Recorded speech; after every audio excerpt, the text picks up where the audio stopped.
Let's talk more about this case now with the sheriff of Butler County, Ohio, Richard K. Jones. Sheriff, good to have you this morning. As Henna was just laying out for us, I mean, this guy has been deported 7 times, jailed 11, maybe this makes a dozen times now. So he's on law enforcement radar. How does it keep happening?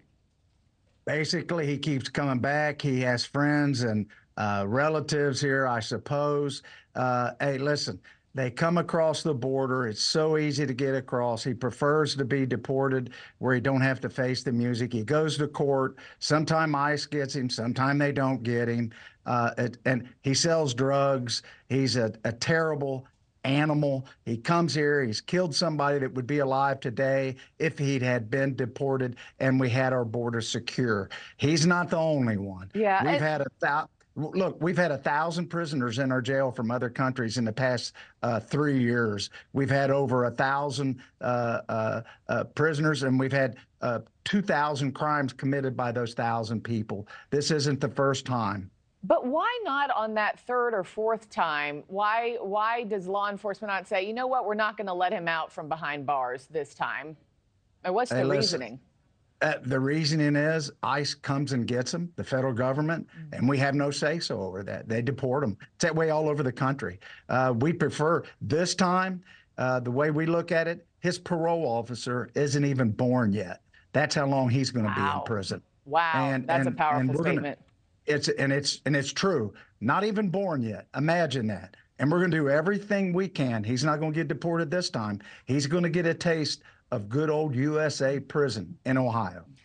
What do we know about the victim, sir? Is there any indication as to whether this person knew Garcia Gutierrez, or were they complete strangers? No, they knew each other, and that's all I can release. The City of Hamilton Police Department doing a great job working this case. He gets his day in court. But again, he's not going to, ICE has a holder on him, but those ICE agents won't even be working when he gets to go back to the country. Once he came, there'll be a person that's probably not even born at that point that'll be working his case in deportation. That's how long he's going to be in prison. Can you share any more as to what may have motivated the crime? I know you're keeping a lot close to the vest, but what about motivation? I know the motivation, but I can't release that at this time. I don't want to do anything to jeopardize this guy never coming back once he gets a little taste of prison in Ohio. Sheriff, I also wanted to get your response to the chairman of the Border Commerce and Security Council, Nelson Bolito, who said this. Let's take a listen.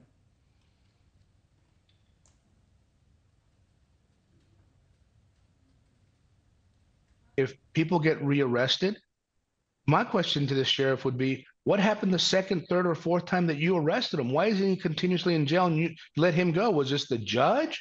Did you not call ICE for a deportation?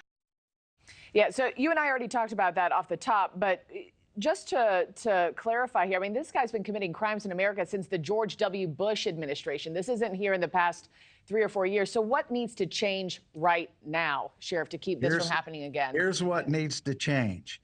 We need to have the authority in the United States, local law enforcement, to over 3,000 sheriffs to arrest these people for being here illegally and charge them with felonies. And then we can do something about it. The federal government doesn't want us to have any say-so, any jurisdiction at all, and they fight us. I've had ICE officials testify against me in court in lawsuits. That's what needs to be fixed. Well, this case is it's tragic, and quite frankly, it's scary to watch play out. Sheriff Richard K. Jones, thank you so much. Please keep us posted. Thanks for watching, everybody. Go to joinnn.com to find NewsNation on your television provider. Also, don't forget to click that red subscribe button below to get more of NewsNation's fact-driven, unbiased coverage.